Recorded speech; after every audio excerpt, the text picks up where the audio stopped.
Buenas noches, bienvenidos a 361 grados de la conversación con Luis Membreño. Este día vamos a tener una conversación bien agradable, creo yo. Tenemos a tres buenos amigos aquí, a Mauricio Meyer por primera vez. Muchas gracias, Mauricio. No, a usted, Luis, por invitarme. Doctor René Fortimo Araña, muchas gracias por estar Un gusto, Luis, un gusto estar contigo. Y Rafael, un viejo amigo también aquí de la casa, gracias por estar con nosotros. Encantado de estar con ustedes, un placer compartir con tan distinguido panel.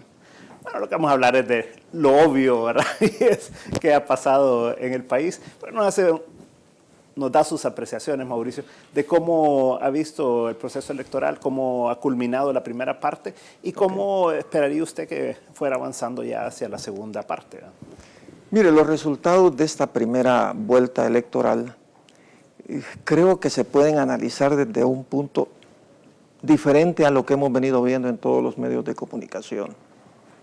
Todo el mundo pensó siempre que el Movimiento Unidad era un movimiento que iba a obligar a una segunda vuelta, y evidentemente así fue.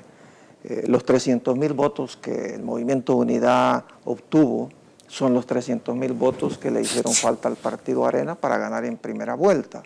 Pero también fueron los 300,000 votos que impidieron que el Frente ganara en primera vuelta. Entonces la gran pregunta es, ¿a quién le hizo daño la intervención del Movimiento Unidad? ¿Si al FMLN o a Arena? Yo particularmente creo que el Movimiento Unidad le hizo más daño al FMLN porque no permitió que ganaran en primera vuelta. Ahora, si nos vamos a otro nivel, olvidándonos del Movimiento Unidad, nos damos cuenta que hubo aproximadamente 50,000 votos nulos y al Frente le hicieron falta casi esos 50,000 votos también para ganar en primera vuelta. Evidentemente, con todos los años que hemos vivido de elecciones, porque este es un país que vive constantemente en elecciones, incluso desde antes de los acuerdos de paz, el Tribunal Supremo Electoral en esta oportunidad no hizo su labor que debió de haber hecho, que era motivar a la gente para que fueran, no necesariamente a votar, sino explicarles que la elección del año 2012 fue una elección con un voto residencial, pero no en todos los municipios del país. Ahora, en esta elección, era una elección con todos los municipios en todo el país residencial. Hubo un alto porcentaje de personas que fueron a sus antiguos lugares de votación para encontrarse que ya no tenían que votar ahí, sino que su voto había sido movido hacia su residencia. A mí lo que me preocupa es que estamos ya en la primera semana posterior al resultado de las elecciones y tampoco estamos viendo el movimiento del Tribunal Supremo Electoral para aclarar esto y para motivar a la gente a que vaya a votar. Pero sí están muy preocupados que el Ministerio de Hacienda les dé el $500,000 que quieren. Y eso es la parte que me preocupa. ¿Por qué? Porque ahora viene el tribunal y dice que nuestro padrón electoral ya no es de 5 millones, como lo habían dicho, 4,997,000 son 5 millones. Cuando, según el último censo, somos 6 millones de habitantes en este país. Es imposible que haya 1 millón de personas que tengan menos de 18 años. Eso no funciona así. Entonces, el verdadero padrón electoral nuestro es de 3,5 millones. Por lo tanto, a estas votaciones no asistieron casi 1 millón porque votaron 2,5 millones. Pero ahora viene el Tribunal Supremo Electoral y él insistía en que éramos 5 millones porque eso tiene algo que es fácil de entenderlo. No es lo mismo emitir 5 millones de papeletas que emitir un padrón verdadero de 3,2 millones. El Tribunal Supremo Electoral no está exento del cáncer que estamos viviendo en nuestro país, que se llama corrupción, ¿verdad? Todos los procesos electorales siempre han tenido eso. Así que, en primera instancia, yo resumiría de que la razón de ir a una segunda vuelta electoral es a la intervención del Movimiento Unidad, del cual también yo tengo una apreciación diferente, pero que obligó a una segunda vuelta tanto a Arena, pero le hizo mucho más daño al Frente, que no logró ganar en la primera vuelta. Doctor, ¿cuál es su apreciación de lo que ha ocurrido? Mire, Luis, yo me siento realmente entusiasmado y quisiera contagiar a los oyentes de esta emoción realmente, porque a pesar de la imposición tan fuerte por parte del gobierno, por parte de Alba Petróleos y por parte de, ¿cuál sería el otro El tridente? FMLN.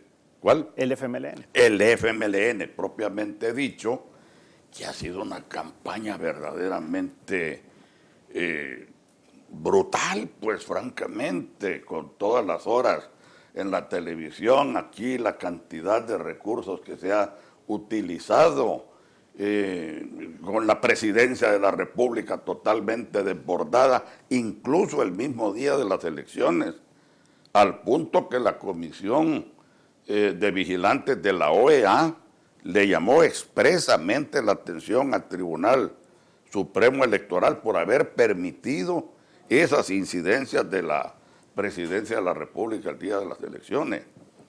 Entonces, mire, en los procesos electorales hay básicamente dos vicios a los que está expuesto.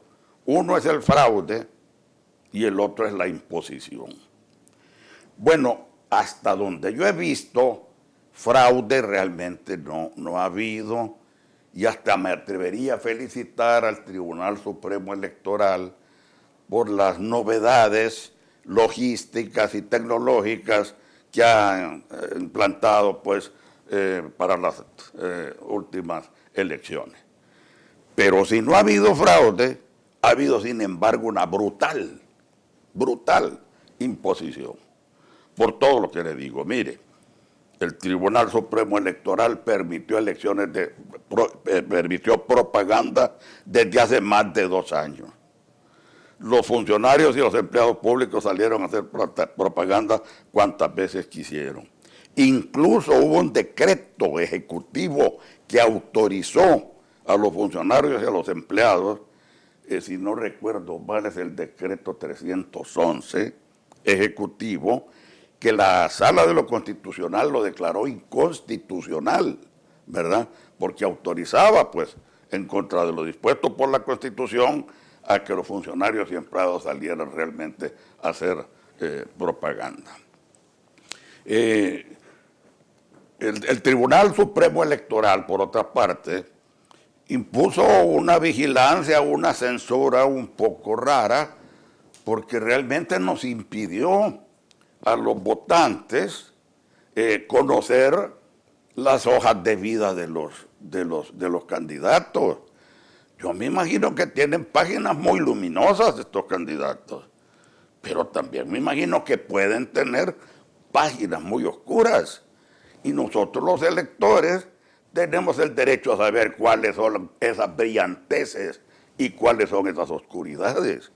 Pero el Tribunal Supremo Electoral impuso realmente una censura que impidió realmente que los electores, el cuerpo electoral, pues, tuviera conocimiento de algo tan básico como conocer realmente los antecedentes de los candidatos. De modo que hubo un proyecto de ley en la Asamblea que precisamente quería imponer, recuerdan ustedes, la censura, diciendo que se evitara la propaganda sucia. Ese era el mote que se le dio. Nada menos el presidente de la República vetó ese decreto y resultó nonato, pues, ¿verdad? Pero viene el Tribunal Supremo Electoral y toma para sí lo que había sido cabalmente vetado como decreto legislativo e impone este tipo de censura.